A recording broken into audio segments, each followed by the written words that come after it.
7h12 minutes à l'émission Que l'Outaouais se lève. C'est l'heure d'aller retrouver Maître Frédéric Bérard qui aborde la fin de semaine, je pense, avec un certain sourire. Et puis, je dis ça de même, ça serait pas une mauvaise idée d'aller faire un petit tour avec sa motoneige avant qu'il la perde. Bon, ceci étant dit, comment ça va, mon ami Fred? Écoute, c'est pas... à ceux qui souhaiteront acheter la motoneige de moi ou de Michel, la Fondation pour les jeunes, inquiétez-vous pas, elle ne va pas rouler en fin de semaine, ni la semaine prochaine, ni en février, ni en mars. Elle est bien installée, ça fait 2 fois que je change la batterie, puis ça va rester de même. Parce que votre pays du moins 30, je sais pas comment vous dire ça, c'est pas mal. Mais moi, je suis à côté du feu de foyer, puis je me bouge pas le popotin tant que ça fond pas. Ben. Hey, faudrait vraiment que tu m'envoies quel type de motoneige c'est, là. Parce que je sais que tu le sais pas, mais il faudrait que tu le trouves. Oui, je vais vous prendre une photo, mais tu sais, moi, je suis le parfait des plus grands des sans-dessins dans ces affaires-là. Je sais que c'est un Arctic 4. Ah, bon, c'est déjà ça. Oui, non, c'est très bien, apparemment, là. Puis une affaire qui est sûre, c'est qu'il peut pas être bien plus flambant que ça. Ça, c'est officiel. Excellent. Hey, on va avoir du fun avec ça. On va s'amuser. Bon. Il y en a qui te disent, moi, il est comme neuf. Moi, il est pas comme neuf. C'est pas de la bullshit. Il est neuf. Il est neuf, tu comprends? Fait que, parfait. Voilà. OK. On parle ce matin d'immigration. Qu'est-ce que tu veux nous dire là-dessus? Bon, check bien ça. On en a parlé quand même souvent, puis tu auras remarqué que moi, je prends systématiquement le bord des vulnérables, là, pour besoin d'un dessin, là, je suis assez prévisible. Tu es toujours le défenseur de l'indéfendable. Ben, si on veut, on peut dire ça de même, oui. Et je déteste quand on s'attaque aux immigrants pour, par exemple, dire, c'est de leur faute, si le français, puis si on n'est pas assez riche, puis tati, puis tata, tu sais, tu connais mon discours, là, je ne vais pas te repartir là-dessus. Il y a un débat à savoir qu'est-ce qu'on fait avec l'immigration, les seuils d'immigration. Le Legault a écrit à Trudeau, oui, tout le monde est en train d'un peu virer fou parce que c'est le sujet classique. Hein. Si tu veux changer l'attention puis parler d'autre chose que du 7 millions des Kings, des grèves, puis ça. Ben, j'essaie de comprendre quelque chose, là, Fred, là, par exemple. Le monsieur et madame tout le monde, je suis content que tu abordes ce sujet-là. Là. Ouais. On manque de logements dans tous les villes du Québec. Le monde est de plus en plus pauvre. Puis là, il rentre beaucoup de personnes, puis c'est correct, on en a besoin. Mais là, si je comprends bien, François Legault, il lève un drapeau blanc, puis il dit là, faites de quoi? Parce que on ne sait plus quoi faire, là, on ne sait plus d'où donner de la tête. C'est tout ça qui se passe. Moi, je voulais t'en parler ce matin parce que tu m'as déjà dit ceci il y a peut-être, je sais pas, là, disons, mois de novembre probablement. Tu avais dit, OK, c'est bien beau tout ça, mais le monde qui me parle, il y en a qui souffrent économiquement, notamment d'un point de vue pour un logement et tout. Puis ça me touche. C'est quand tu me parles de ça. Puis c'est à ces gens-là que je veux parler, okay? Pour démystifier un petit peu l'affaire. Oui, il y a une crise du logement actuellement. Ça, c'est sûr. Ça fait pas de doute. Et oui, là, on sait qu'il y a un enjeu avec l'immigration, que la crise du logement est en partie, et là, j'insiste, là, en partie rattachée aux questions d'immigration. Il y a une question d'offre, il y a une question de demande, il y a des questions de cession de bail, il y a toute la patente, là, c'est beaucoup plus complexe que juste l'immigration, mais il y a un enjeu d'immigration. Moi, je veux juste dire ceci. Tu sais, quand François Legault, en 2018, a été élu, t'en souviens, pendant la campagne électorale, ce qu'il nous disait, les immigrants, on va en prendre moins, mais on va en prendre soin. T'en souviens de ça? Bon. Oui. Parce qu'il voulait baisser ça de 50 000 à 40 000. Et là, tout le monde a dit, ah oui, on en veut moins. Il n'y a pas de crise de logement dans ce temps-là. Là. Ça n'a rien à voir.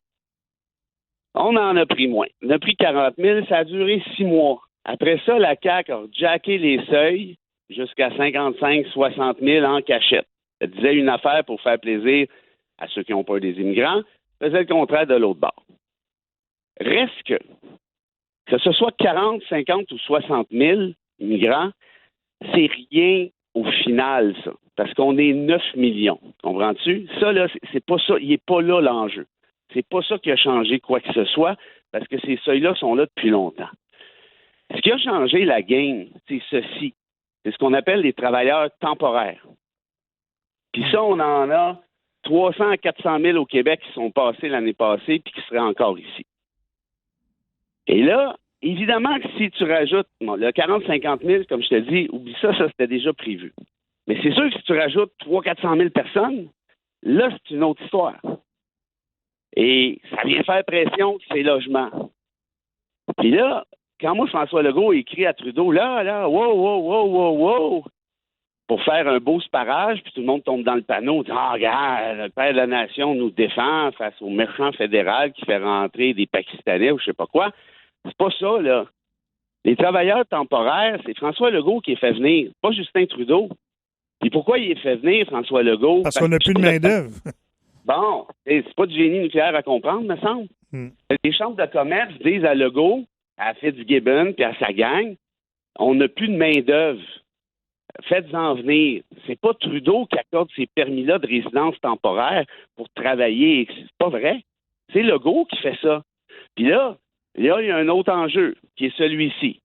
Il y a une pénurie de main-d'œuvre d'un bar. En fait, pas un enjeu, mais un dilemme. Pénurie de main-d'œuvre d'un bar, puis crise du logement de l'autre. Parce que tes travailleurs temporaires, tu peux pas les laisser dans la rue. Fait que tu fais quoi?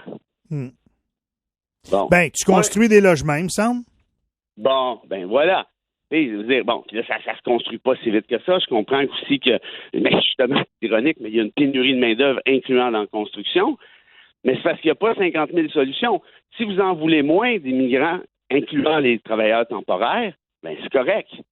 Mais il y a une couple de business qui vont fermer. Puis là, c'est un choix qu'on a à faire. Damn if you do, damn if you don't. Ben, un petit peu. Donc, en d'autres termes, il ne faut pas non plus... C'est un peu trop facile de dire, ben là, c'est parce que ça rentre à pleine porte. C'est pas vrai que ça rentre plus à pleine porte sur les sites. Ce sont les mêmes. On est à peu près à 50 000. Mais à la place de dire toutes sortes d'affaires à travers son chapeau, puis notre chapeau, puis le chapeau de tout le monde, il me semble qu'il doit exister, là, ce que tu viens d'expliquer, sans dire une solution claire, nette, précise, rapide, parce que je pense pas que ça existe, mais il y a une réflexion importante à avoir là-dessus, parce qu'effectivement, trop, ça devient problématique. Pas assez, on en souffre, on en a besoin. Fait comment faire pour que tout le monde y trouve son compte? Ben moi, je commencerais par dire la vérité. Okay. La vérité, là, désolé, là, mais je viens de vous la dire, là. C'est une question de travailleurs temporaires. Moi, là, tu vois, là, j'ai un de mes chums dans le coin de Mont-Laurier. Il y a la plus grande ferme de fraises et de framboises au Canada. Okay. La plus grande. C'est lui qui fournit les Costco, tout ce que tu veux. La plus grande. C'est immense. Ça vaut plusieurs dizaines de millions. Lui, l'été, il fait venir 600 travailleurs d'un peu partout, du Mexique, du Guatemala et autres. Tu t'es pas trompé dans le chiffre, là. 600. Non. Le 600, je te le garantis. Il a reconstruit des roulottes sur son truc, des belles roulottes. C'est un gars qui s'occupe de ses employés. Il est fin. C'est vraiment un bon Jack. Bon. Les employés sont bien payés et tout. Et pourquoi? Pourquoi il fait venir les employés du Guatemala, du Mexique et autres? Sais-tu? C'est parce qu'il n'y en a pas de Québécois qui veulent aller ramasser les fraises et les framboises. Il n'y en a pas. Fait que, quoi son option à lui? Pas compliqué, là. C'est bien simple. Ou ben donc, il fait venir des travailleurs temporaires, ou ben donc, il ferme. C'est tout. Ouais. C'est pas sorcier, là. Mais lui, dans son cas, ça met pas une pression sur le logement dans son secteur, dans son coin. Il les héberge. Parce qu'il s'en est occupé. Mais il y en a d'autres, tu sais, des travailleurs. Ben, c'est peut-être ça pour les entreprises. Si vous avez besoin de main-d'œuvre, ben, il va falloir aménager ou trouver une façon de les héberger. Tu comprends-tu? Je parle, ben oui. Je réfléchis à voix haute. Non, mais effectivement, puis ça doit faire partie de la réflexion. Tu sais, moi, je connais pas, honnêtement, là, j'en connais pas, moi, des travailleurs temporaires qui débarquent ici pour être chirurgiens, pour être, je sais pas moi, n'importe ingénieur civil pour construire nos ponts. Il y en a peut-être, là, mais il ne doit pas en avoir tant que ça. C'est pas mal plus pour faire des jobs que soit, on veut pas faire, hein, comme toutes les récoltes. Puis ça, c'est pas compliqué. Si t'as pas de travailleurs temporaires, les fermes du Québec, il y en a un sacré paquet là, qui mettent la clé dans la porte dans le temps de dire, puis ils perdent leur récolte. Tout à fait. Et là, après ça, c'est quoi? Ben, c'est des jobs comme justement, c'est des bonnes jobs, là, je le dis avec le plus grand des respects, construction et autres, parce que là, on a des manques réels. Mais c'est pas des gens qui débarquent ici pour voler des jobs à des gens qui ont étudié toute leur vie. C'est pas ça. Fait qu'on fait quoi? Tu vois, moi, je trouve ça, c'est ça, moi, qui m'a pincé dans la lettre de Legault à Trudeau. Mm-hmm. Je trouve ça hypocrite, sachant que l'enjeu est provoqué par une décision de la CAQ. Puis en plus, tu sais, la seule affaire que Trudeau a un peu d'influence, pour ne pas dire beaucoup d'influence, c'est sur la question des demandeurs d'asile. Mais on ne peut pas empêcher des gens de venir demander d'asile.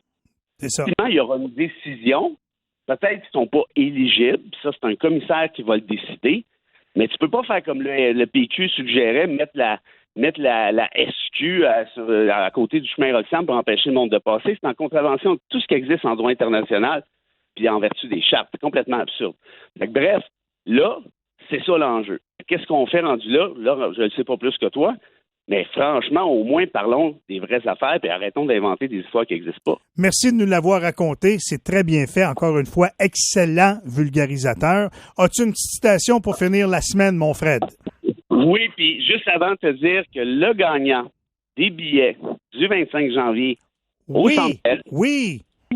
Écoute, c'est vraiment beau, tu vas voir. C'est un petit bonhomme de 8 ans qui s'appelle Saul Pilon. Son joueur préféré, c'est Nick Suzuki.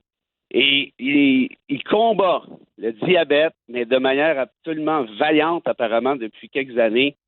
C'est un petit tough qui va peut-être jouer pour le Canadien ou Ottawa, en tout cas. On verra.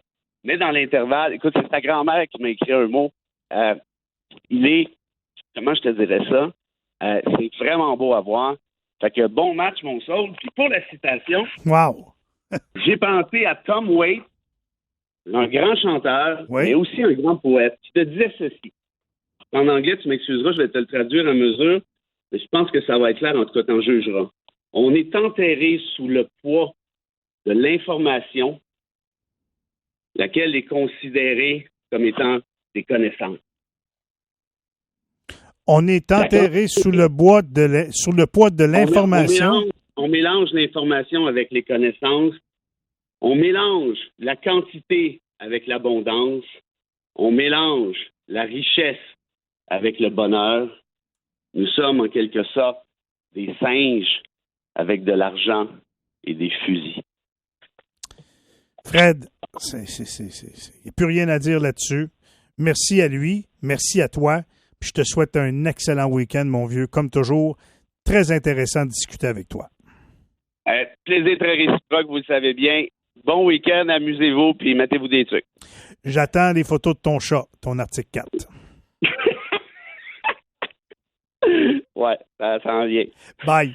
Je traverse le banc de neige, fait que tu vas attendre peut-être en avril. Salut.